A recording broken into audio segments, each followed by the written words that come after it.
Come along with us as we cross state lines out of Texas and into Arkansas. We're going to take you along with us to Hot Springs National Park. We're going to give you a tour of the town.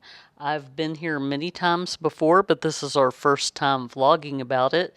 So we hope that you enjoy this video. We're even going to take you along and do a little bit of meal prepping for our lazy Thanksgiving camping meal. So come join us and see what that's all about. Let's get started. 3, 2, 1.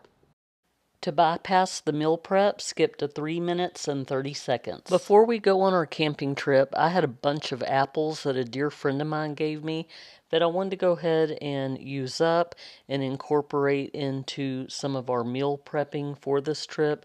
We're going to try to do a little Thanksgiving dinner, and I thought the apples would be perfect for a little cake recipe and to make some applesauce. So I went ahead and washed these up. Quartered them. I left the skin on, threw some cinnamon, some sugar, some brown sugar in there. I'm also going to throw about a cup of apple cider in here, and we're just going to put it on low and let it simmer overnight. The next morning, the apples were nice and soft, so I just went ahead and used my emulsion blender and just emulsified it real good. Since I have an abundance of applesauce, I'm going to go ahead and double up on this recipe for my 2-ingredient pumpkin muffin loaves. And I actually made it 4 ingredients because I am adding the applesauce. And I also added some Cinnamon Toast Crunch frosting. So we're going to take about a cup of the applesauce and put that into the mixture. Like I said, I doubled up on this. I had a bunch of little disposable pans. I was going to make some mini loaves for some friends before we leave and then take a loaf for us as well. So you just put it all in a bowl, give it a good mix, and you bake it at about 350 for 30 minutes. I believe this doubled recipe yielded about 7 of these mini loaves, and like I said, I'm going to use the Cinnamon Toast Crunch frosting on it for a glaze. I just put it in the microwave for a little bit to get it nice and thin, and then we're just going to kind of drizzle it over the top just for a little extra sweetness. If my dominant arm wasn't still broken, I would have loved to have made this from scratch.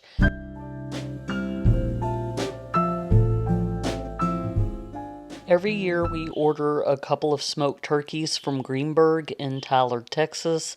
This is what we usually have on Thanksgiving. It just makes things nice and easy. It's delicious. We love making bone broth with the leftover turkey carcasses, and we really were craving Thanksgiving dinner on this camping trip, so we ordered an extra one. It got here just in time, and we pre-sliced it before the trip. We also prepped the stuffing at home. We just sauteed some celery and some onions in chicken broth, and then we added the breadcrumbs as well as some additional seasoning, and then we just baked it. So it was one less thing to worry about on the trip.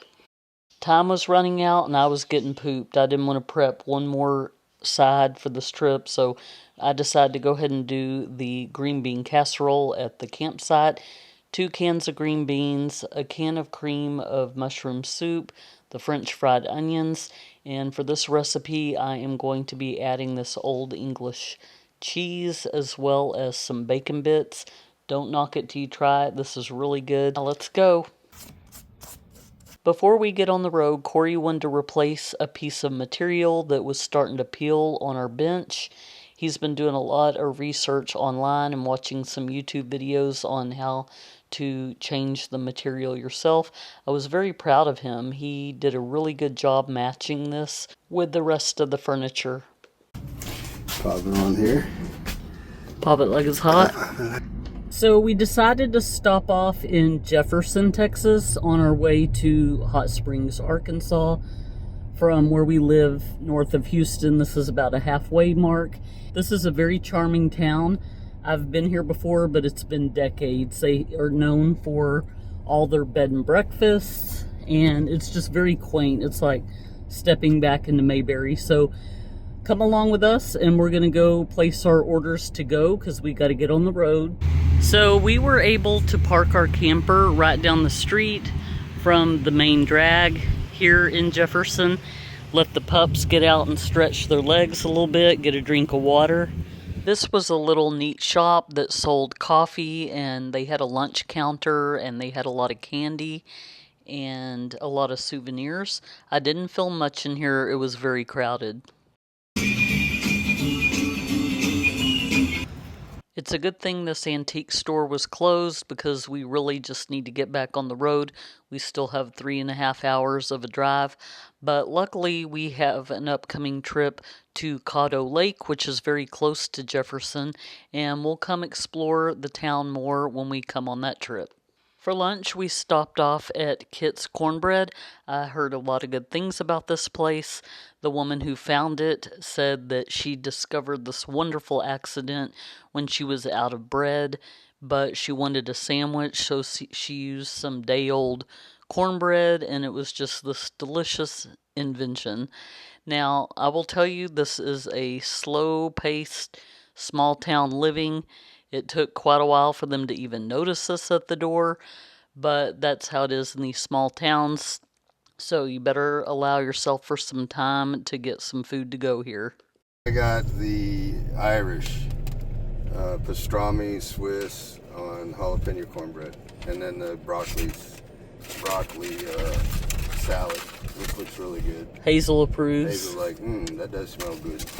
And I got the Texan, which is pretty much just chili on cornbread with cheese. I think I added a little bit of mustard. And I also got a side of broccoli salad, which looks and smells amazing. And a piece of peanut butter pie. Alas, we made it to our campsite. We're staying in Site 44, across from the park coast. As you can hear and see, the highway is just right there. Let's give you a tour of our site. We're conveniently close to the bathroom, which could be a good thing or a bad thing, depending on how you look at it. There was a woman who was literally getting ready to sit down at our picnic bench as we were backing up. We definitely have the best site in the park, and I think everybody knows it, and that's why they all want to spend time in our campsite.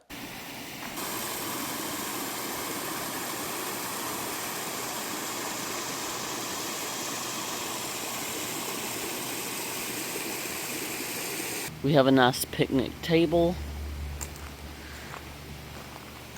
We have both a grill and a fire pit, and we definitely busted out with the gate because we don't want those pups going over the edge and into the water. Yep, we definitely should have brought our cat B.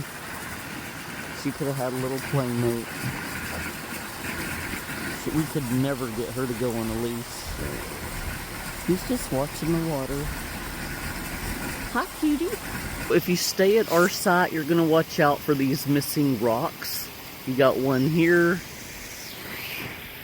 and you have one right there, but that is a very steep drop for children who are curious or little pets to fall down, so definitely be mindful if you stay at the site.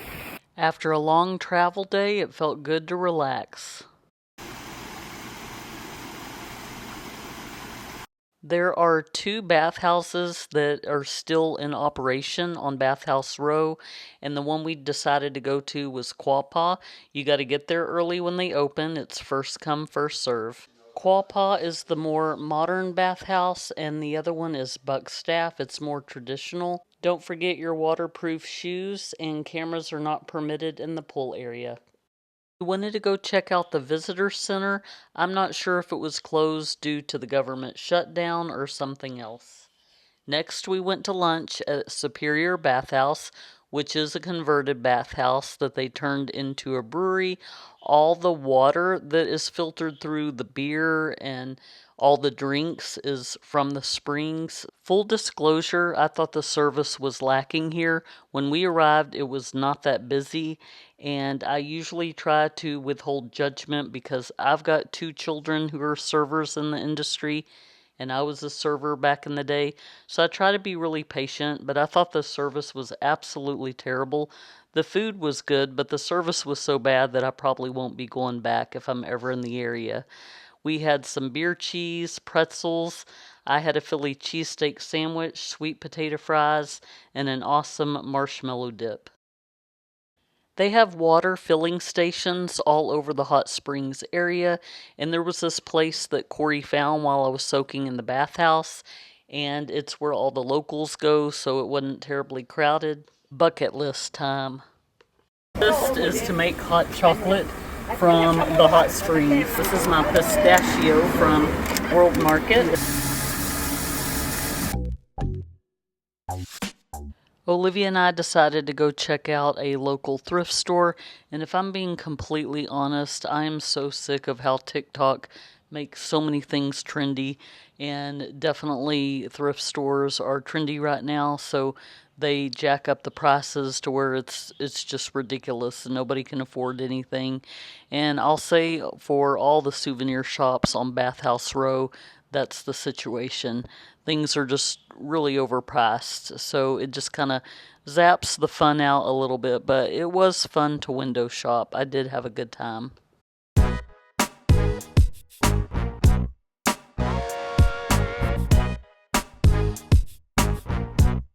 Waldo, do you fit perfectly in the cup holder?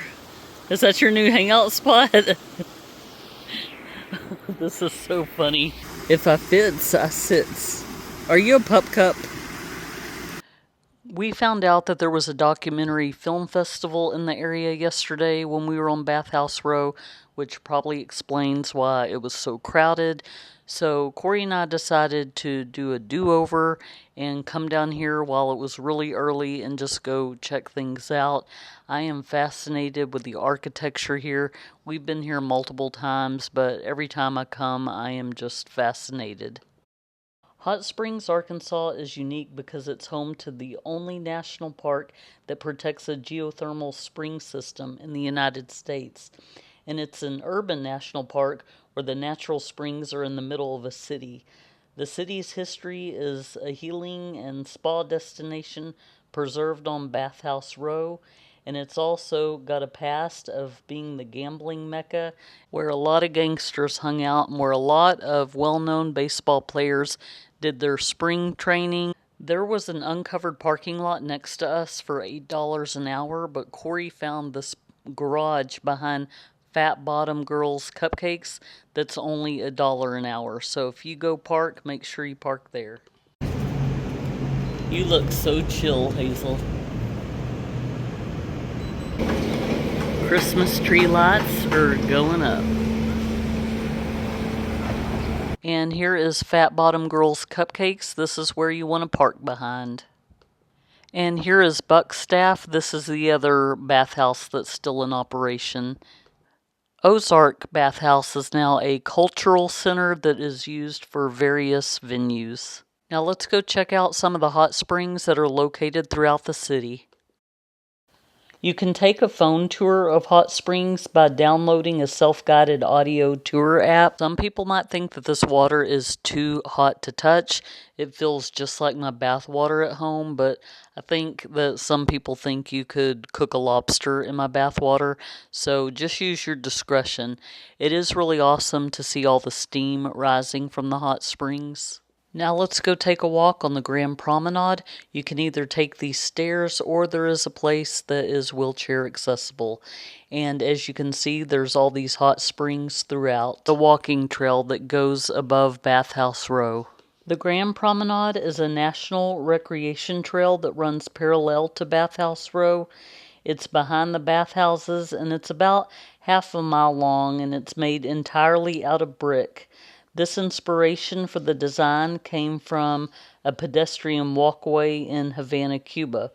Along with it being a great place to walk, it also offers many benches and tables, as well as access to several of the trails on the mountain, including one that goes back to our campsite. After all that walking, or in Waldo's case, riding, he is pooped. My, how the tables have turned, Hazel. Now you're on Waldo's head instead of the other way around. Time to go have some lunch at the Purple Cow. I haven't been to one of these places since I lived in Dallas a couple of decades ago. I didn't even know they still existed. It's kind of like a little diner, fast food restaurant. The food was pretty good. We had some fried green beans. I got a burger and fries. Olivia got a BLT and onion rings, and Corey got soup and salad. After lunch, we went to this quaint little coffee shop tucked away in a Christian school, and we met the nicest lady of all times who took all kinds of time to explain to us different ways that she could make our coffee. She busted out with a recipe book and was explaining some good combinations to us. We didn't feel rushed. She really took her time with us, and it was some of the best coffee I ever had. As soon as we got back to the campsite, we needed to walk off some of that food, so we thought we'd go ahead and take you on a walking tour because that's how small Gulpha Gorge is, which is the campsite we stayed at inside Hot Springs National Forest. When you first walk in, this is the day use area. So there's all these picnic benches, and it's kind of cool because they don't charge an admission. There's our camper right there. But the downside to camping is that because they just let everybody in, it gets overcrowded and everybody wants to use the restroom after they have lunch, which leads to a bunch of foot traffic by us. I was a little bit worried about the government shutdown and how that would affect us staying in a national park. Honestly, we never met one person that worked there. There was a camp post staying across from us, and we got there pretty late. I want to say it was like 5 or 6 p.m., but there was nobody to greet us. We just showed ourselves to our campsite, and nobody told us anything, so we were kind of on our own, but that was fine. Although the restrooms were accessible to the public, the bathhouses were not, and you needed a code to get through the door. You can see the traffic on the road behind us. The traffic wasn't very noisy at night, I guess because it's a mountainous road and it's really dark and windy, so there wasn't a lot of people speeding by. At the time of this video, camping at Gulpha Gorge is $34 a night for all the sites, and they all have full hookups, 30 and 50 amp electric. They are not pull through though, and in most cases I would say being by the water is the best, but those sites that are along the water or on top of each other, they're just way too close for comfort for me. I found the sites that were kind of in the middle to be the better sites, so if we ever stay there again, we're definitely going to stay at a different site.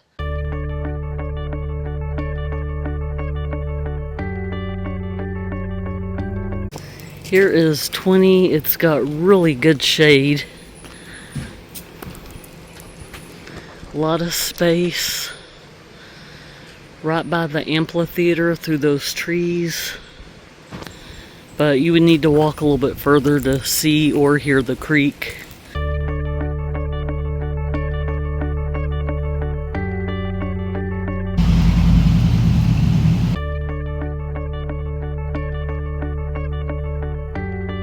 This one rock was tripping me out. It was glossy, it was sideways and slanted.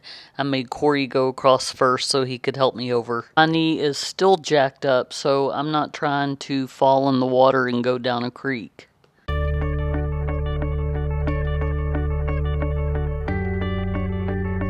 So there's a trail directly behind us that goes to Bathhouse Row from our campsite, and I believe it's 1.5 miles. Is that what you said? We've tried to take this trail before, and the elevation gets so steep, and I know I sound like a broken record talking about my knee arthritis, still have a broken arm. That's just a little too much. Look how beautiful that water is.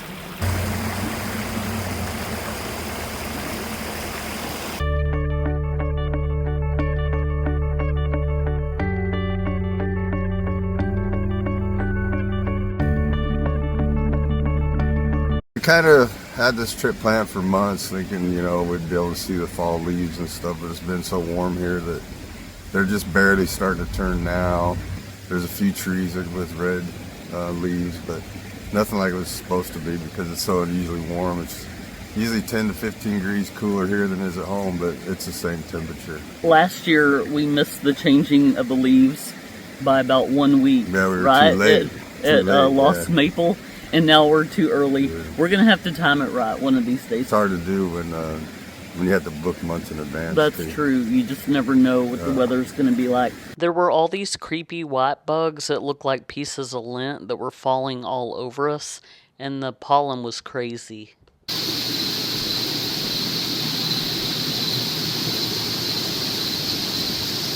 So, babe, what did you think of Hot Springs, Arkansas? I like it.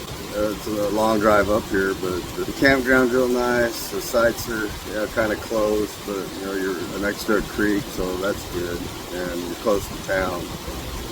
There's some pros and cons to staying at the site that we're at. We are right by the restroom, and the day use area, there's no fee for it. Anybody can just show up, so there's a lot of traffic. We are, in my opinion, closest to the creek, and that part's good.